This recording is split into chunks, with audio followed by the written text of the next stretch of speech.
اقبال نے کہا ہے کہ نگاہ مرد مومن سے بدل جاتی ہیں تقدیریں، نگاہ مرد مومن سے بدل جاتی ہیں تقدیریں۔ جب نگاہ مرد مومن سے تقدیریں بدل سکتی ہیں تو حکومتیں بھی بدل سکتی ہیں،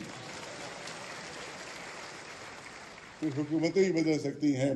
اور دوسری چیز یاد کرنا چاہتا ہوں کہ یہ وقف کی تحریک تو ہم تقریباً 25 سال سے یو پی میں چلا رہے ہیں، اور تو بہت زیادہ ہمیں زحمتیں ہوئی، جیل جانا پڑا ہے، لاٹھیاں کھانا پڑی وہاں۔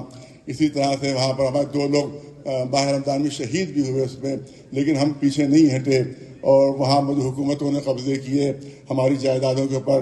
وہاں پر نہرو بھون جو ہے وہ بنا ہوا ہے وقف کی جائیداد کے اوپر، وہاں پر گاندھی اندرا بھون بنا ہوا ہے وقف کی جائیداد کے اوپر، وہاں کے اوپر جنگل ڈپارٹمنٹ بنا ہوا ہے وقف کی جائیداد کے اوپر۔ نہ کوئی کمپنسیشن دیا گیا، نہ اس کے سلسلے میں کوئی کارروائی کی گئی۔ اس کے خلاف ہم نے احتجاج کیا، اس کے خلاف ہماری پٹائی بھی ہوئی وہاں پر۔ دہلی میں 123 جو اوقاف کے اوپر غاصبانہ قبضہ کیا گیا، اس کے خلاف بھی ہم نے احتجاج کیا۔ تو احتجاج ہمارا شروع سے جاری ہے، لیکن اللہ کا شکر ہے کہ اب مسلمانوں میں بیداری ایسی پیدا ہو گئی ہے کہ تمام فرقے متحد ہو گئے ہیں اور ایک جھنڈے کے اندر متحد ہوئے ہیں، اور وہ ہے مسلم پرسنل بورڈ کا جھنڈا ہے۔ اور ہم سمجھتے ہیں کہ اتحاد باقی رہا تو کامیابی ہمارے قدم چومے گی۔ اور یہ آپ یاد رکھیں، اویسی صاحب یہاں تشریف فرما نہیں ہے، ہے اویسی صاحب تشریف فرما ہے، یاد ان کی خدمت میں ہم گزارش یہ کرتے ہیں کہ دیکھیں ڈیفینس کرتے رہیے گا تو زندگی گزر جائے گی، ڈیفینس کرتے کرتے پوری زندگی صرف ہو جائے گی۔ ہر مسجد میں کوئی نہ کوئی شیولنگ پیدا ہوتا رہے گا، کہاں تک لڑیے گا آپ؟ ہر مسجد کے نیچے کوئی نہ کوئی مندر ڈھونڈتے رہیں گے، یہ بھی عجیب چیز ہے۔ اب ظاہر ہے کہ ہلکا سے اشارہ ہی کرنا ہے کہ ہر جگہ ان کو ہر فوارے میں شیولنگ مل جاتا ہے ان کو۔ جب بھی کوئی فوارہ بنے گا تو کچھ نہ کچھ شباہت تو پیدا ہی ہو جاتی ہے۔ لہذا ہم تو سمجھتے ہیں کہ اگر یہ وہاں وائٹ ہاؤس میں بھی جائیں گے تو وہاں کے فواروں کو دیکھ کر بھی کہیں گے تو یہ تو شیولنگ ہے، یہ تو ہمارا مندر ہے۔ لہٰذا یہ عجیب مشکل ہے کہ صاحب ہر جگہ ان کو شیولنگ دکھائی دے جاتا ہے، تو کب تک لڑتے رہیں گے، کب تک ڈیفینس کرتے رہیں گے؟ میں نے کہا مضبوط وکیلوں کی ضرورت ہے، مضبوط۔ سپریم کورٹ کا فیصلہ ہے کہ کسی بھی سرکاری جگہ پر کوئی عبادت گاہ نہیں بن سکتی، اور کوئی کوتوالی ایسی نہیں ہے کہ جہاں پر مندر نہ بنا ہو، کوئی تھانہ ایسا نہیں جہاں پر مندر نہ بنا ہو، کوئی ایسی جگہ نہیں ہے سرکاری، کوئی اسپتال ایسا نہیں کہ جہاں پر مندر نہ بنا ہو، کوئی اس طرح کی سرکاری زمین ایسی نہیں ہے کہ جہاں پر مندر نہ بنا ہو۔ اس مندر کے خلاف نہیں جانا ہے ہمیں، ورنہ فوراً فساد پیدا کر دیا جائے گا۔ ہمیں ہائی کورٹ میں اس لیے جانا ہے کہ اس مندر کے برابر ہمیں ایک مسجد کی بھی جگہ دی جائے، ایک گرودوارے کی جگہ بھی ملے، اور ایک کسی ہر مذہب کے جتنے لوگ ہیں ان سب کو وہاں پر جگہ دی جائے۔ اس کے لیے اگر ہمارے وکیل تیار ہو تو انشاءاللہ یہاں کے اوپر جو آگے ہیں انشاءاللہ وہ پیچھے ہو جائیں گے۔ دیکھیے جیت کا طریقہ ہی ہوتا ہے کہ بہت سے فرنٹ کھول دیے جائیں، تو جب اور فرنٹ کھولے جائیں گے تو یاد رکھیں کہ طاقت بڑھ جائے گی۔ جو آج حملہ آور ہے وہ سب انشاءاللہ ڈیفینسو ہو جائیں گے، اپنے کو بچانے میں وہ لگ جائیں گے۔ لہذا اس کے لیے مگر پہاڑ جیسی ہمت کی ضرورت ہے اس میں، اور میں تو سمجھتا ہوں اس کے لیے بہترین مثال ہمارے اویسی صاحب ہے کہ ایک ٹیم پیدا کر کے اس کو اس طرح کی لڑائی لڑ سکتے ہیں۔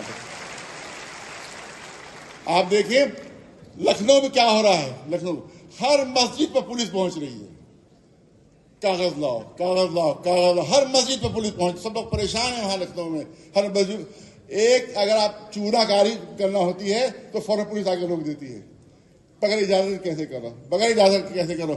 آپ یاد رکھیے 500 سے زیادہ مندر دیکھتے دیکھتے میرے 5-10 سال کے اندر بنے ہیں۔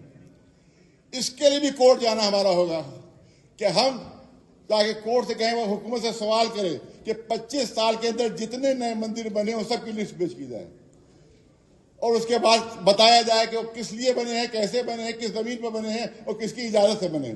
میں مثال پیش کرنا چاہتا ہوں، بالکل سامنے کی مثال، ہمارا ایک راستہ جاتا ہے تالکٹوری کربلا، اس میں تقریباً ہر ہفتے 10 دن بعد ہمیں گزرنا ہوتا ہے۔ مثال پیش کر رہا ہوں، اس کی ثبوت میرے پاس موجود ہیں۔ وہاں پہ ایک آٹا دال چاول بنیے کی دکان تھی، بنیے کی دکان تھی 20 سال پہلے بنیے کی دکان تھی۔ وہ بنیا مکھیاں وہاں مارا کرتا تھا اور کوئی خریدار نہیں ہوا کرتا تھا۔ ایک دن جا کر دیکھا تو مندر بنا ہوا ہے اور مندر کے اوپر لاکھوں شردھالو اور لاکھوں کی آمدنی. آخر ہم سے مسجدوں کا کاغذ مانگا جا رہا ہے, وہاں جا کر کاغذ کو نہیں مانتے کہ تمہاری پنیے کی دکان جو ہے مندر میں کیسے بدل گئی.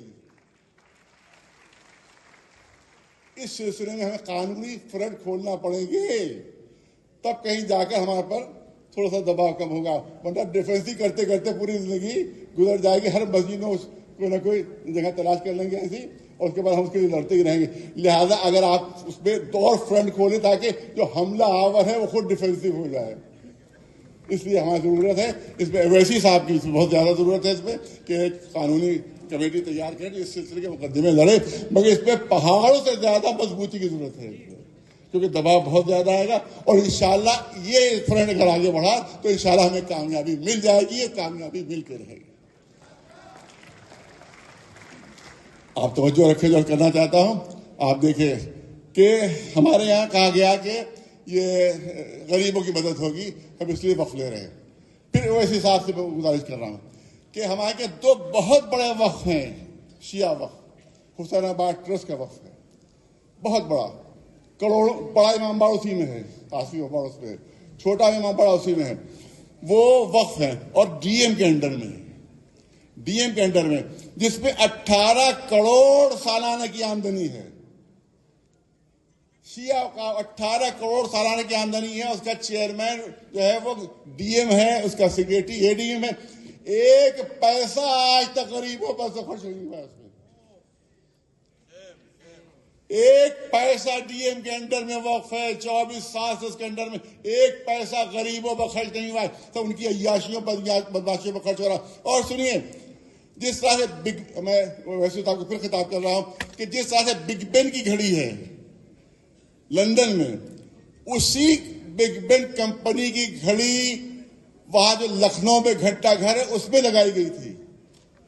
وہ گھڑی چوری ہو چکی ہے, اس کی جگہ نقلی گھڑی لگائی گئی ہے. یہ ہوا ہے ڈی ایم کے انڈر. تصور کرو. تو اگر ہمیں اپنے وقفوں میں ایسی چوریاں کرانا ہے تو ضرور ڈی ایم کے انڈر میں سارے اوقاف دے دو.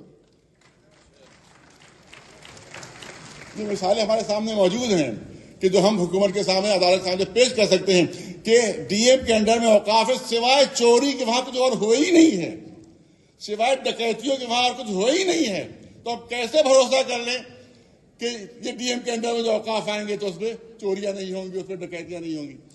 اور یہ خبر شاید عام طور سے نہیں ہے لوگوں کو, لیکن مجھے بتایا ابھی ذرا اویسی صاحب نے مجھے فون کر کے بتایا کہ ایک ایسا کلاس پاس ہوا ہے جس پر کوئی گفتگو نہیں ہوئی, جس پر کوئی بحث نہیں کی گئی ہے.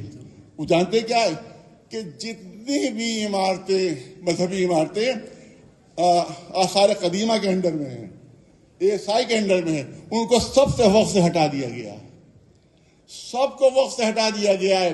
ہماری بڑی بڑی کربلائیں جو ہیں وہ آثار قدیمہ کے انڈر میں ہیں, بڑے بڑے امام باڑے آثار قدیمہ کے انڈر میں ہیں, ان سب کو وقف سے ہٹا دیا گیا. اب وہ گورنمنٹ کی کنٹرول میں آ جائے گی اور گورنمنٹ اپنے لوگ وہاں مقرر کرے گی. اور سن لیں دہلی والے, سن لیں, ایک صاحب ایسے ہیں جو بہت زیادہ بولنے کے لیے مشہور ہے, بہت گرج کے بولتے ہیں, بہت گرج کے بولتے ہیں, اور مگر وہ خاموش ہیں. ان کی مسجد بھی اسی میں آ گئی ہے, وقف سے ہٹ گئی ہے. اب میں سمجھتا ہوں کہ بخار اترے گا کچھ, اور یقیناً کچھ نہ کچھ بولیں گے. وہ کچھ نہیں بولے, ان کی مسجد بھی آ گئی ہے, مسجد بھی آ گئی.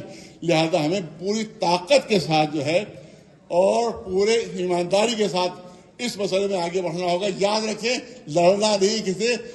آپ دیکھیں کہ دنیا کی سب سے بڑی حکومت تھی انگریزوں کی, لیکن جیسے گاندھی جی کا حوالہ دیا, گاندھی جی نے بغیر کسی ہتھیار کے اتنی بڑی دنیا کی حکومت کو شکست دے دی, صرف امن کے ذریعے سے اور شانتی کے ذریعے سے. وہ اسی طرح سے جس طرح سے اتنی بڑی حکومت کو گاندھی جی نے صرف امن کے ذریعے شکست دی ہے, اسی طرح سے موجودہ حکومت کو بھی ہم اپنی امن و شانتی کے ذریعے سے شکست دے کر رہیں گے انشاءاللہ. اور بس آخری جملہ کرنا چاہتا ہوں, امن ملے کیسے ہم کو, ایمان ملے کیسے. بس ایک مثال, صرف 1 منٹ. حضور, یہ میں نے بمبئی میں واقعہ پیش کیا تھا, آج یہاں پر آخری کلام پیش کر رہا ہوں کہ حضور سرور کائنات محمد مصطفیٰ صلی اللہ علیہ وسلم تشریف لے جا رہے تھے اپنے اصحاب کرام کے ساتھ. ایک شخص آتا ہے, وہ کہتا ہے کہ مسلمانوں کے رسول، میں مسلمان ہونا چاہتا ہوں، مگر مجھے کوئی معجزہ دکھا دیجیے، مجھے کوئی میراکل دکھا دیجیے، میں مسلمان ہو جاؤں گا۔ رسول نے فرمایا کہ مکر تو نہیں جاؤ گے؟ کہ نہیں، میں اپنی بات پر قائم ہوں گا۔ روایت کہتی ہے کہ رسول اللہ تشریف فرمائے، سامنے ایک ندی بہ رہی تھی، بہت تیز رفتار دھار سے ندی بہ رہی تھی۔ ندی کے اس طرف ایک پہاڑی تھی جس پر چٹان تھی۔ دیکھنے والوں نے منظر دیکھا کہ رسول اللہ نے اس چٹان کو اشارہ کیا۔ رسول اللہ ندی کے اس طرف ہیں، وہ پہاڑی ندی کے اس طرف ہے اور چٹان بھی اس طرف ہے۔ رسول اللہ نے اشارہ فرمایا، جیسے ہی رسول نے اشارہ کیا وہ چٹان اپنی جگہ سے کھسکی، اپنی جگہ سے اس نے حرکت کی۔ وہ چٹان حرکت کرتی کرتی ندی کے کنارے آ گئی۔ اب اس چٹان کو ندی کو پار کرنا ہے، پوری توجہ ہے، ندی کو پار کرنا ہے۔ لوگوں نے منظر دیکھا، وہ بھاری چٹان دھارے کو کاٹتی ہوئی رسول کے قدموں میں آ گئی۔ جیسے اس شخص نے منظر دیکھا، فوراً سے کہا اشہد ان لا الہ الا اللہ واشہد ان محمد رسول اللہ، فوراً کلمہ پڑھ لیا۔ پھر رسول نے اشارہ فرمایا، دوبارہ وہ چٹان اسی طرح دریا کو کاٹتی ہوئی اور پھر اپنی جگہ پر پہنچ گئی۔ یہ پتھر کی بے جان چٹان ہم مسلمانوں کو کوئی سبق دے رہی ہے، کوئی درس دے رہی ہے۔ بہت توجہ، آخری جملے، کوئی درس دے رہی ہے۔ جب یہ پتھر کی بھاری چٹان دریا کے اوپر آئی تھی تو دو نتیجے ہو سکتے تھے کہ یا تو دھارے میں بہہ جاتی، اتنی ہلکی ہو جاتی کہ دھارے میں بہہ جائے، یا اتنی بھاری ہو جاتی کہ ڈوب جائے۔ توجہ رہے، یا تو اتنی ہلکی ہو جاتی کہ دھارے میں بہہ جائے، یا اتنی بھاری ہو جاتی ڈوب جائے، مگر نہ اتنی ہلکی ہوئی کہ دھارا بہا کے لے جائے، نہ اتنی بھاری ہوئی کہ ڈوب جائے۔